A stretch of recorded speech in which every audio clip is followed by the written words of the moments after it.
At 10:32 a.m. on June 19, 1944, inside the sweat-soaked control room of USS Kavala, Lieutenant Commander Herman Kossler stared at a single blip on the radar screen.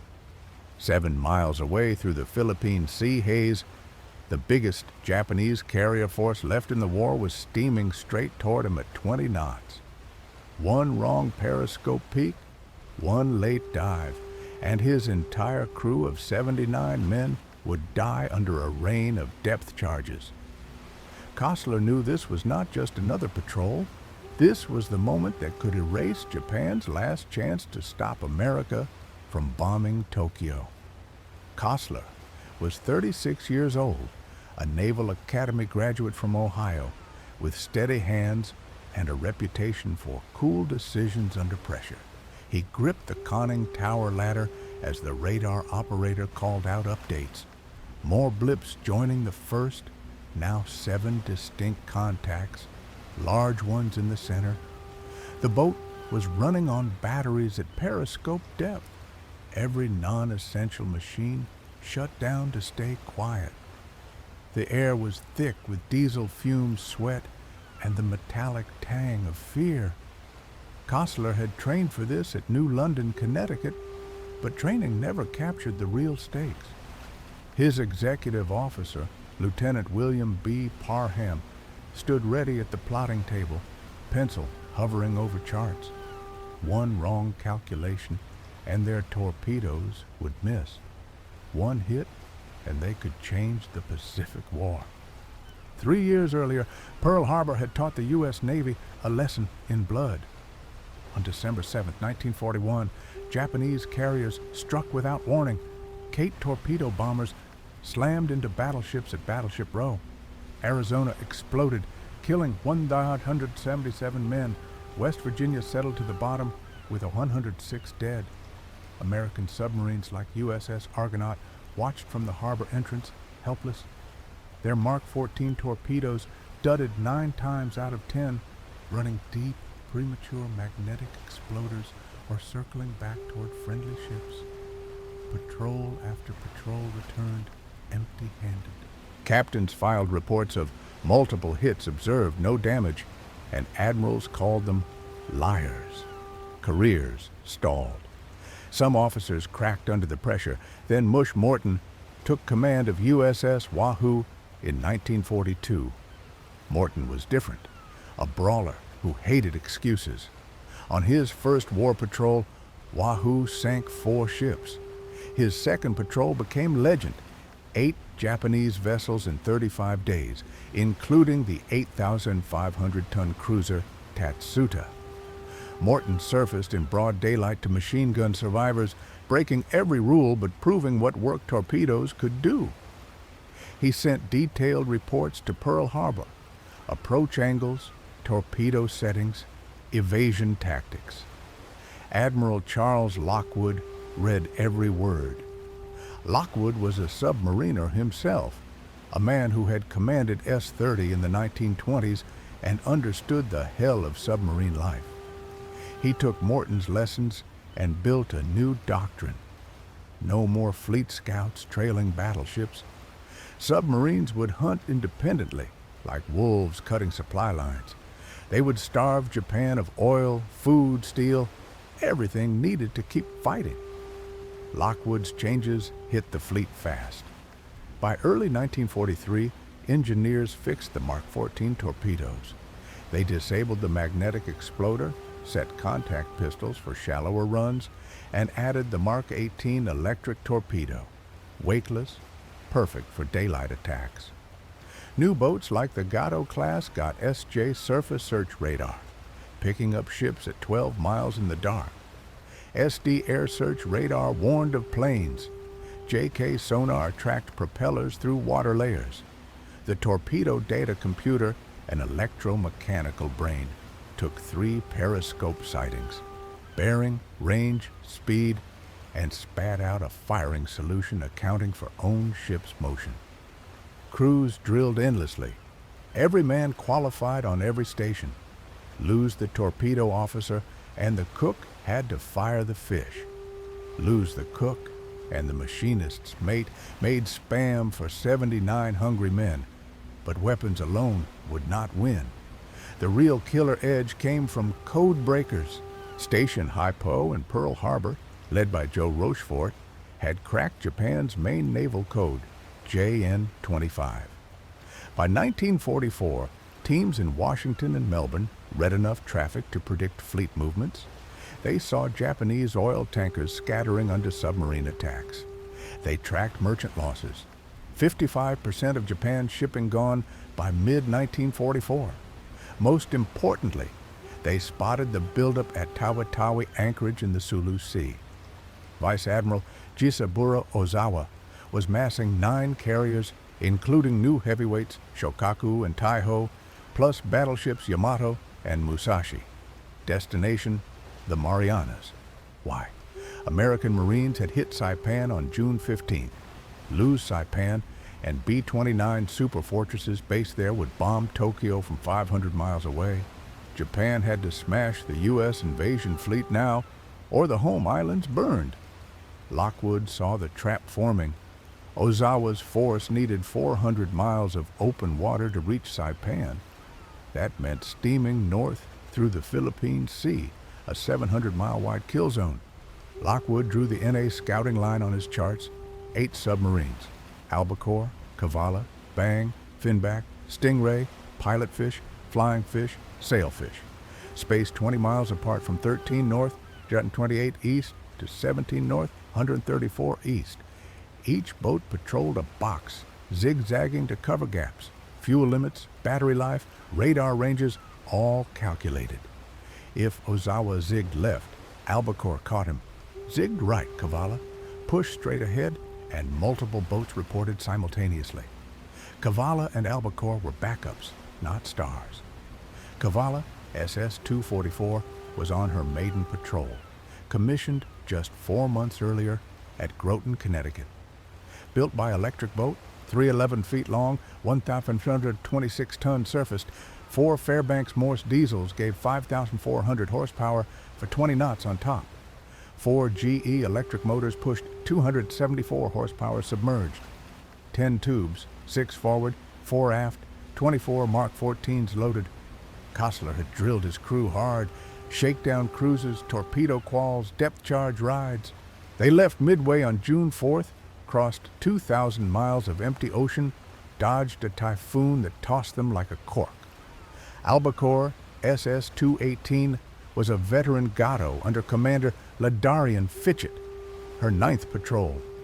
Fitchett was quieter than Kostler, methodical, with a knack for sound contacts. His crew knew the drill: crash dives in 12 seconds, silent running with shoes off, socks only. Both boats endured the routine: 4 hours watch, 8 off. Bunks hot from the last man. Galley spam, powdered eggs, coffee black as bunker oil, condensation dripped from pipes. Batteries hummed day and night, draining fast submerged. Japanese doctrine left them vulnerable. Destroyers zigzagged at 19 knots, but left holes when carriers turned into wind for flight ops. Type 93 sonar pinged active, but missed boats hiding in thermoclines. Warm water layers bending sound. Ozawa thought radio silence kept him secret, but his own pilots radioed strike reports. Breaking it, he launched first wave at 0830, recovered at 1045. That recovery turn handed perfect broadside shots. Kostler weighed the call in Kavala's control room. Attack now, maybe bag Shokaku's 850-foot deck, launched at Pearl Harbor. Or surface, break silence, beam spruance the position. 1503N, 13745E, course 045, speed 19, carriers confirmed. One report turns Task Force 58's 15 flat tops, 9 Dyford 6 planes, loose on Ozawa's 9 with 473. Fitchett and Albacore heard Taiho's screws first. High speed beat, big ship. He chose the shot. Inside Kavala, tension built.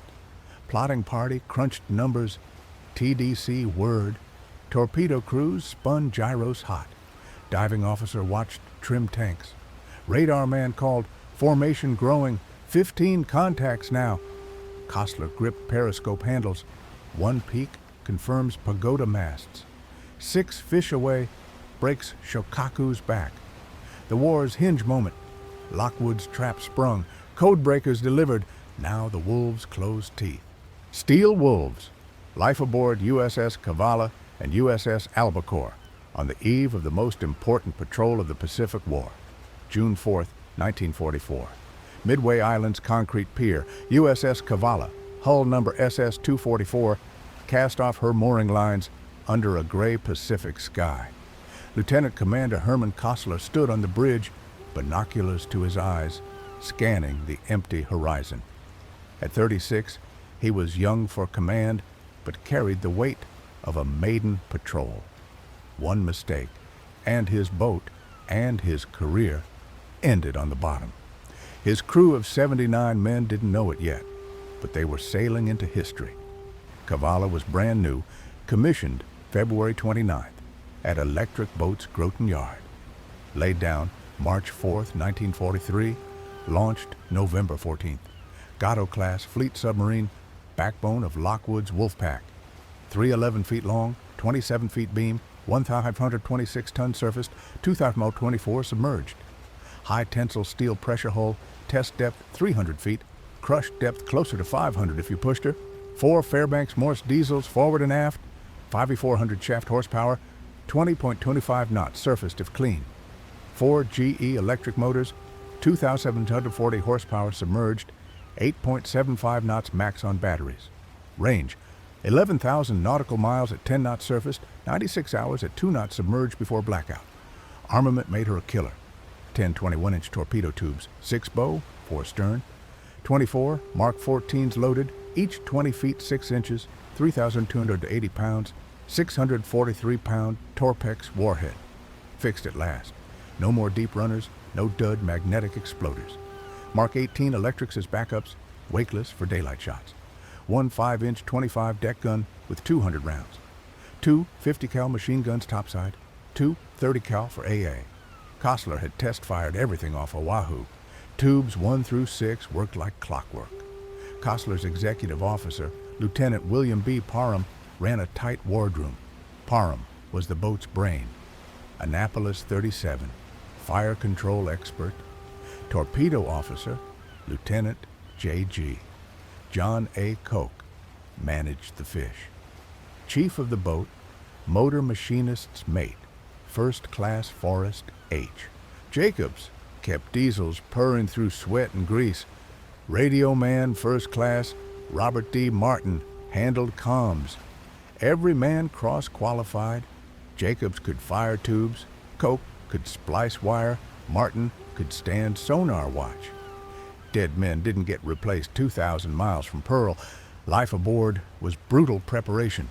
Shakedown cruise, New London to Balboa, Panama Canal, Pearl Harbor, typhoon off Marcus Island.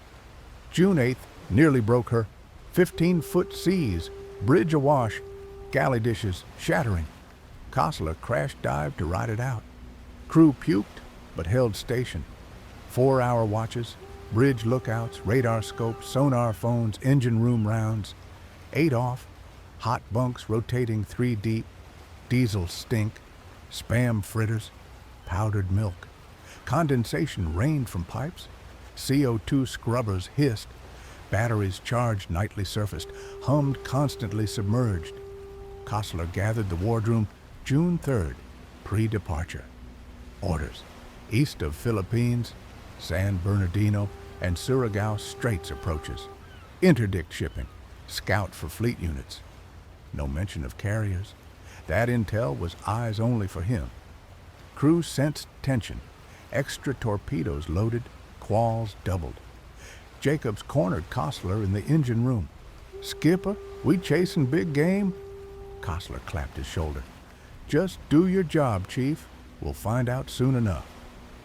500 miles north, USS Albacore SS-218 prepped her 9th patrol. Commander Ladarian E. Fitchett commanded. Fitchett, class of 34, quieter than Kostler, sound man skipper. Albacore was veteran, commissioned June 1942, 8 patrols, proven hunter. Same Gato specs, but battle scars. Healed dents from Japanese depth charges off truck. Fitchett's exec, Lieutenant Commander Francis D. Worthington, plotted fire control solutions in his sleep. Torpedo officer Ensign John R. McCrory nursed Mark 18s like babies. Albacore's crew knew submarine wars math. Survival rate dropped yearly. Wahoo gone November 43. Argonaut sunk January. Tenosa damaged beyond repair.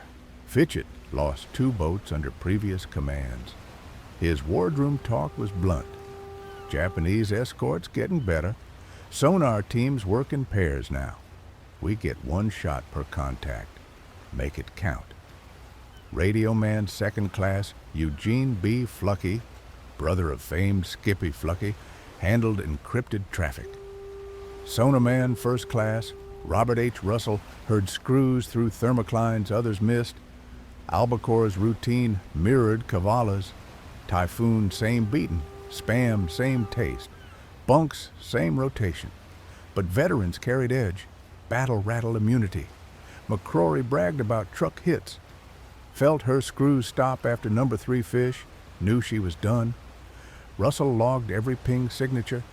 Type 93 active sonar, destroyers Urakaze, Isokaze. Fitchett drilled silent running, shoes off, whisper orders, AC shut down. Temperature hit 125 degrees, submerged long.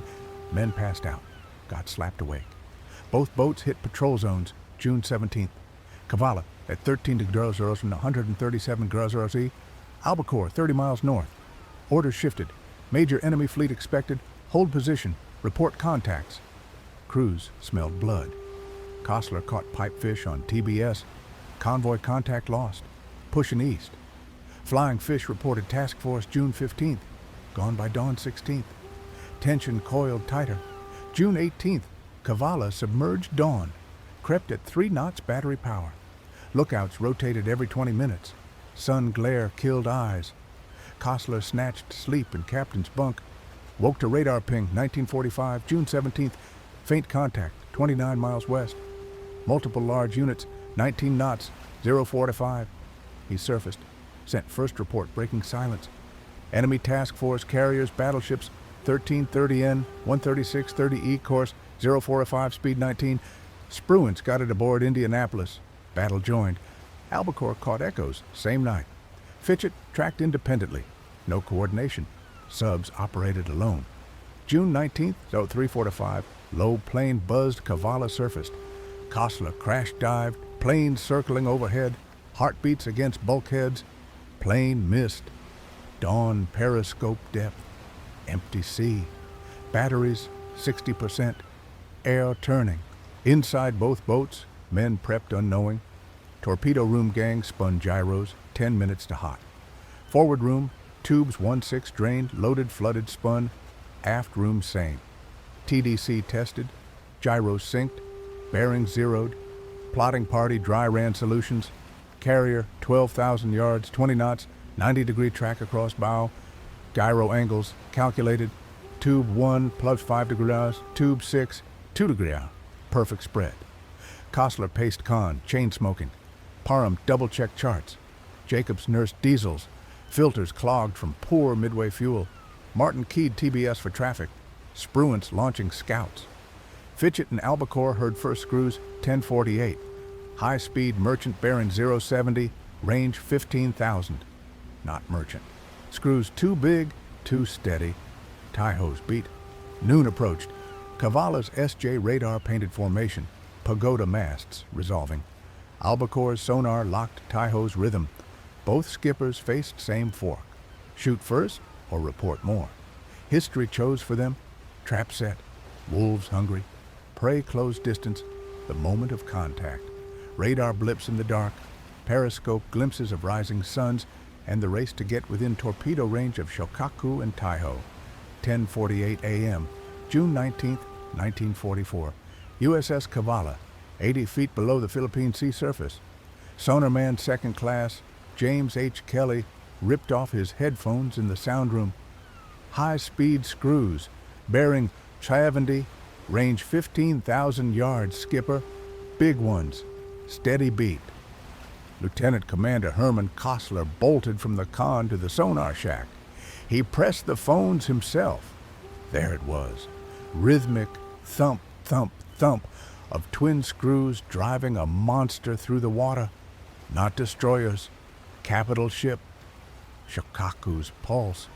Though he didn't know her name yet, his heart kicked harder than those screws. Kostler snapped orders. Battle station submerged, rig for ultra quiet, all stop. Alarms whooped once, cut off. 79 men sprinted silent to stations and socks. Torpedo rooms flooded tubes 1-6 forward. Gyros whirred to life. Plotting party hunched over TDC dials. Lieutenant William Parham spun range wheels. Chief Jacobs killed every pump but essentials. Temperature already climbing past 100 degrees. CO2 scrubbers hissed. Batteries dropped 2% per minute at ultra quiet. Kavala crept forward at 2 knots. Negative buoyancy only. Kostler raised the #1 periscope for 3 seconds. Lowered. Pagoda masts. Starboard quarter. Carrier silhouette. Heavy escort screening. Range 12,000. Parham called bearings. 075 degree. 07 Towers to gas. 07 to drag. Over 90 seconds. TDC crunched numbers. Own ship speed 2 knots. Gyro angle spitting out. Tube 1 +3 degree. Tube 6 1 degree. Perfect spread for 20-knot target crossing bow at 5,000 yards. 7 miles away, the Japanese task force steamed oblivious. Shokaku recovered aircraft from Ozawa's morning strike. Planes circled overhead, wings folded, waiting turns. Flight deck packed nose to tail. Captain Hiroshi Matsubara paced his bridge. Shokaku was 850 feet of armored vengeance. Pearl Harbor veteran, Coral Sea survivor, Eastern Solomon scrapper. Her boilers pushed 160,000 horsepower, 34 knots clean. But today she turned into wind at 20 knots. Escorts fanning out. Perfect submarine bait. Destroyer Urakaze pinged active sonar randomly, no hits. Kavala hid in a thermocline, warm water layer bending sound away. Kostler risked second peak at 10:55. Shokaku class confirmed, small island offset starboard. AA layout matches, 9,000 yards, escorts tightening. Parham whispered updates, range closing fast. Japanese zigzag leg through track 10 degree left. Good luck. New solution, fire 7,800 yards, 30 miles north, USS Albacore heard her pray first. Commander Ladarian Fitchett locked sonarman Robert Russell on target 1042. High-speed merchant bearing 060, range $18,000. Seconds later, not merchant, capital screws, steady 18 knots. Fitchett grabbed phones. Taiho, the Great Phoenix, Ozawa's flagship. Bigger than Shokaku, 888 feet, 29,300 tons, 37-knot top speed. Her bulbous bow cut water clean. 4-geared turbines, 160,000 shaft horsepower. Ozawa commanded from Armored Bridge, plotting strikes on Spruance's Task Force 58. Fitchett ran same drill. Battle stations, ultra quiet. Tubes flooded. Exec Francis Worthington plotted furiously. First periscope sweep, 1050. Taiho class, massive bow flare. Heavy cruiser Yahagi screening port quarter, range 14,000. Albacore tracked submerged 3 knots. Russell called Doppler shifts.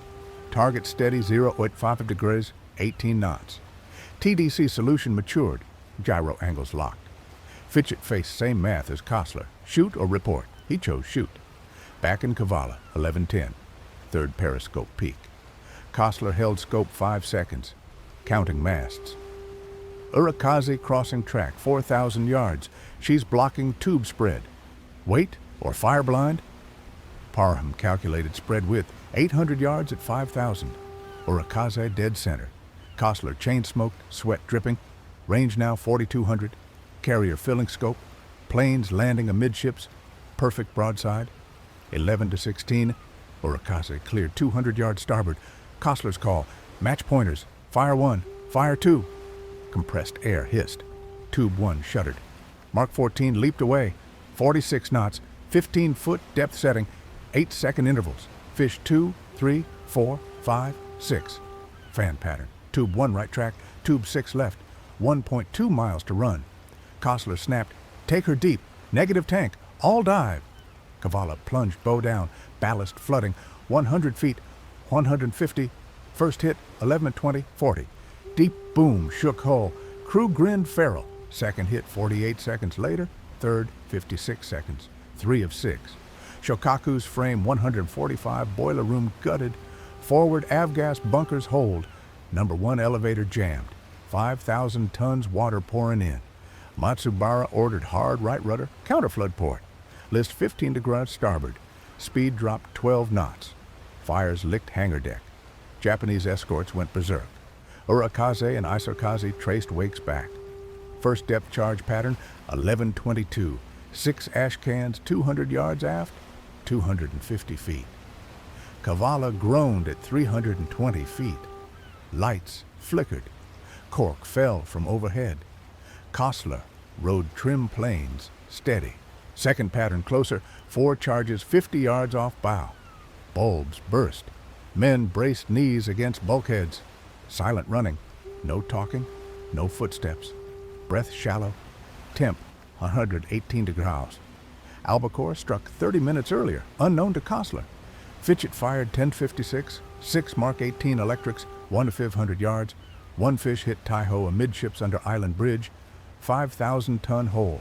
Avgas main ruptured. Captain Takeo Takajiri Takagi ordered damage control. Pumps strained. Ozawa shifted flag to cruiser. But Taiho's real killer waited below decks. Gasoline vapors heavier than air. Ventilators sucked poison into ready rooms. Crew choked, collapsed.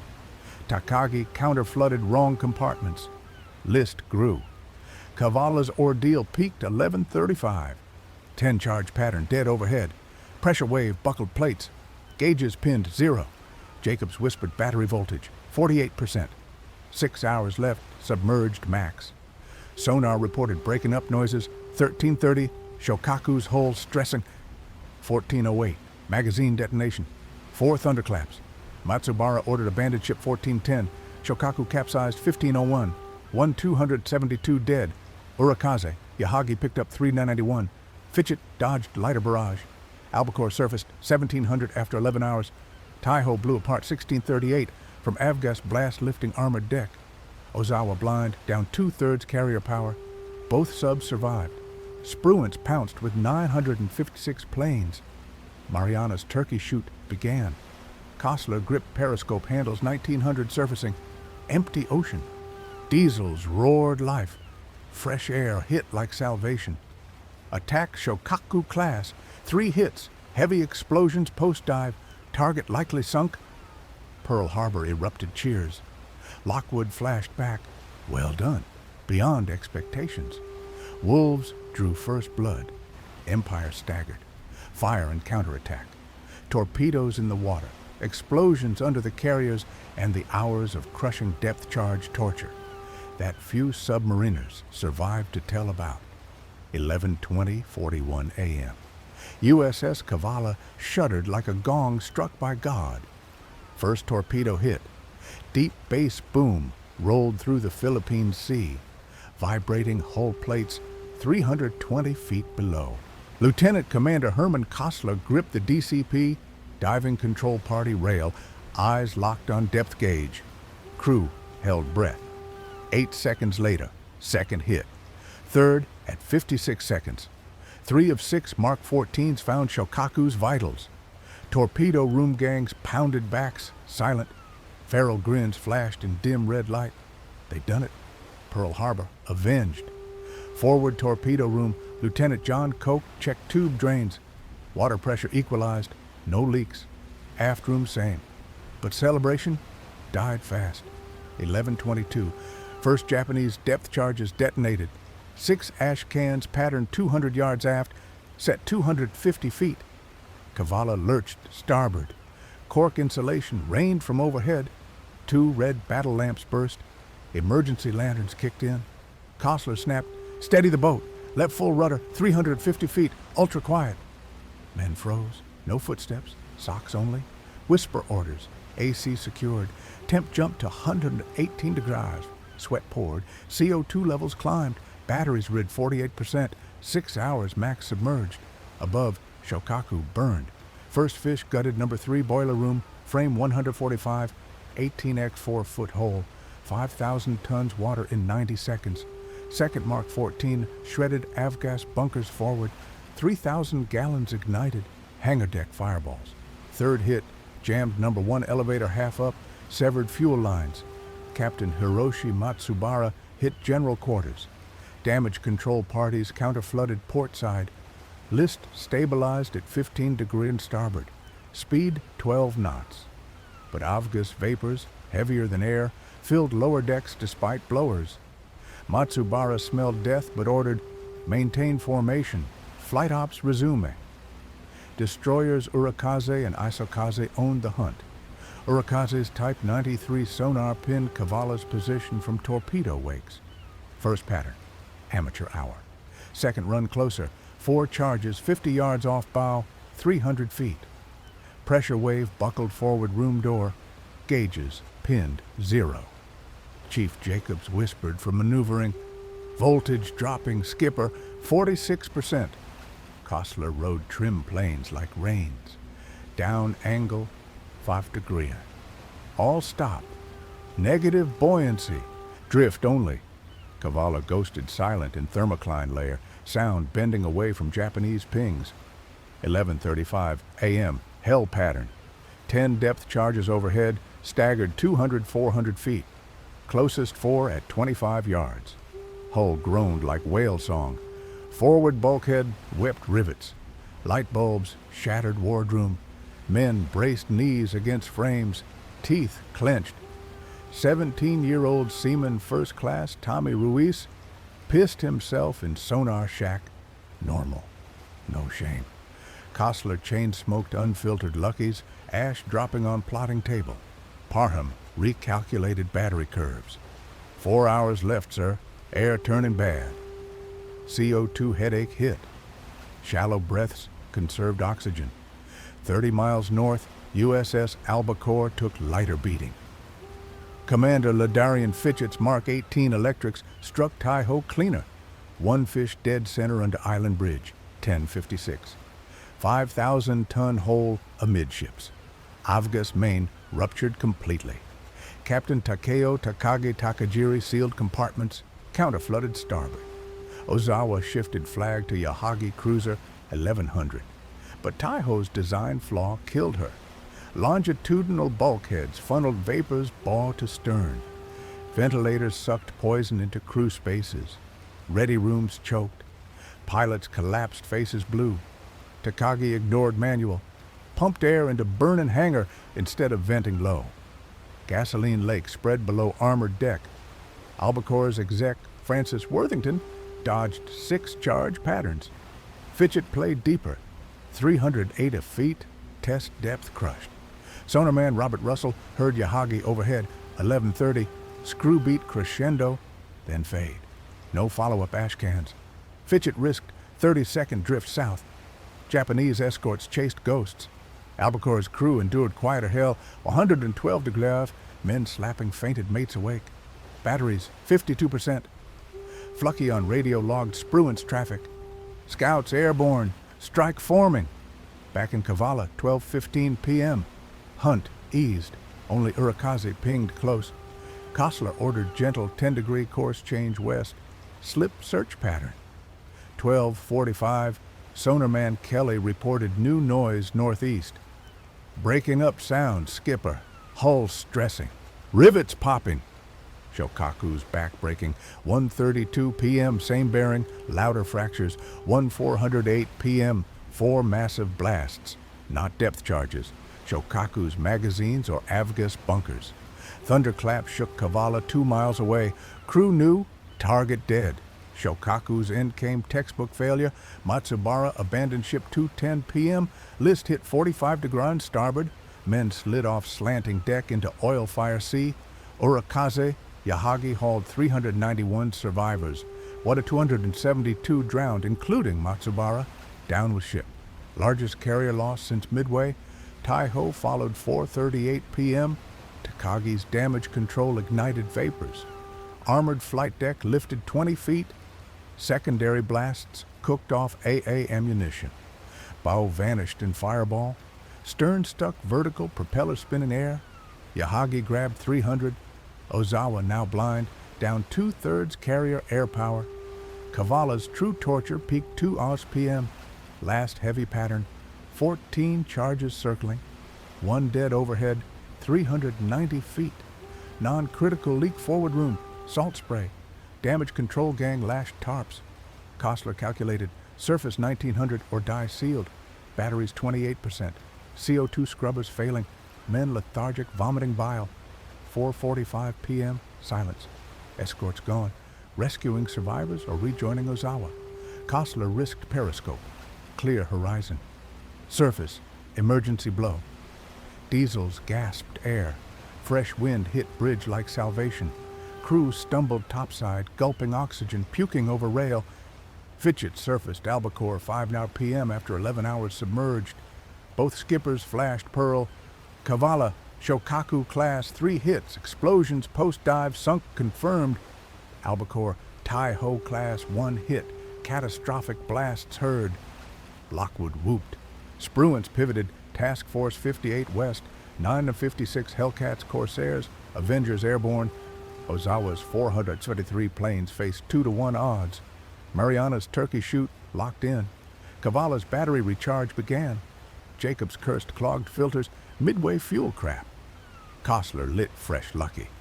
Parham plotted return Saipan. Ruiz rinsed uniform. Kelly logged screw beats for report. Wolves bloodied. Empire crippled.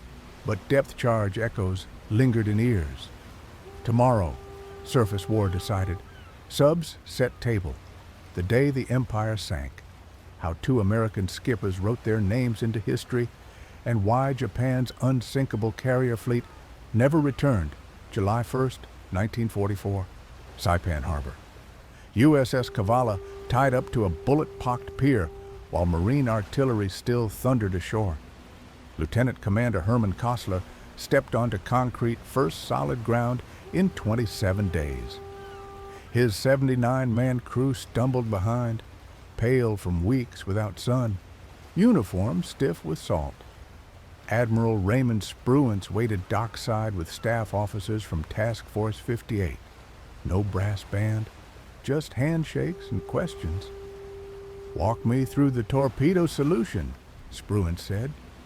Kostler pulled wrinkled charts from his pocket. The man who had commanded 15 carriers against 9 Japanese ones wanted every detail of the submarine ambush that made his victory possible. Kavala's report had hit Pearl Harbor like a bombshell. Shokaku-class carrier, 3 hits observed, heavy explosions after going deep. Position 1503N, 13757E, target likely sunk.